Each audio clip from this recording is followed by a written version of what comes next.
Welcome to சிண்டு ஜோக்கி cartoons. இன்னைக்கு என்ன கதைன்னு பார்க்கலாமா? இந்த அழகான கிராமத்தில் நம்ம கணேஷும் அஸ்வதியும் ஆடு மாடு கோழின்னு சந்தோஷமாக வாழ்ந்து வந்தாங்க. விவசாயம் பண்ணியும் வாழ்ந்தாங்க. சுரேஷு, எனக்கு முக்கியமான வேலை இருக்குது. நான் வயலுக்கு வர முடியாது. நீ போய் என் வயலை உழுது வச்சிரு. நான் வந்து பார்த்துக்கிறேன் எப்படி இருக்குன்னு, சரியா?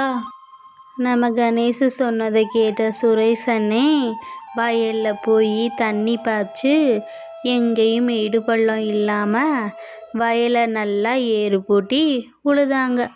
உழுததுக்கப்புறம் நம்ம கணேஷ்ட சொல்லிட்டு சுரேஷ் அண்ணே வீட்டுக்கு போயிட்டாங்க.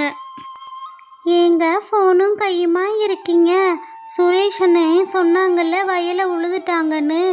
போய் நம்ம வயல் எப்படி உழுதுருக்காங்கன்னு சொல்லி போய் பார்த்துட்டு வாங்க ஃபஸ்ட்டு, சரியா?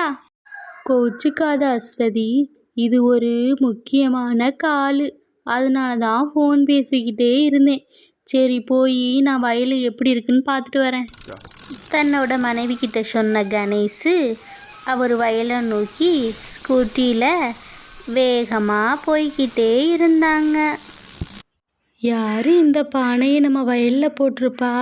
பழசாக இருந்தாலும் இந்த பானை ரொம்ப பார்க்க நல்லா இருக்கு.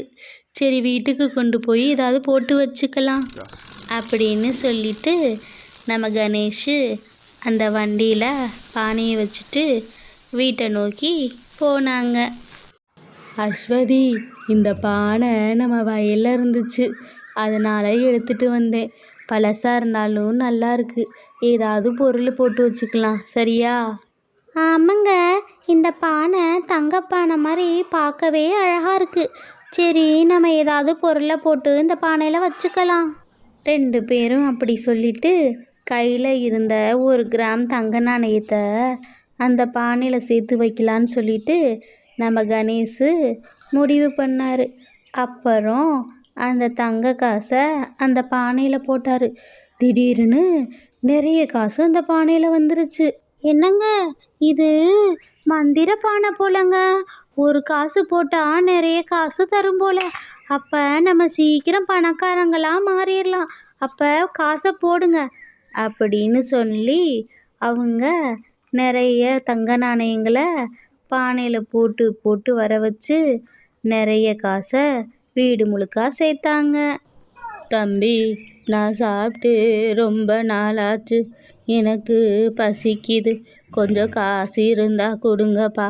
நான் கடையில் போய் சாப்பிட்டுக்கிறேன். அட பாட்டி, எங்கள் வீட்டில் காசே இல்லை. எங்களுக்கே சாப்பிட ஒன்றும் இல்லை. நாங்களே காசு இல்லாமல் கஷ்டப்படுறோம். வேறு வீட்டில் போய் ஏதாவது இருக்கான்னு பார்த்து சாப்பிடுப்போ. நம்ம பாட்டிக்கு உதவாமல் இருக்கவும் வச்சிருந்த பானையும் நாணயங்களும் மறைஞ்சு போயிருச்சு.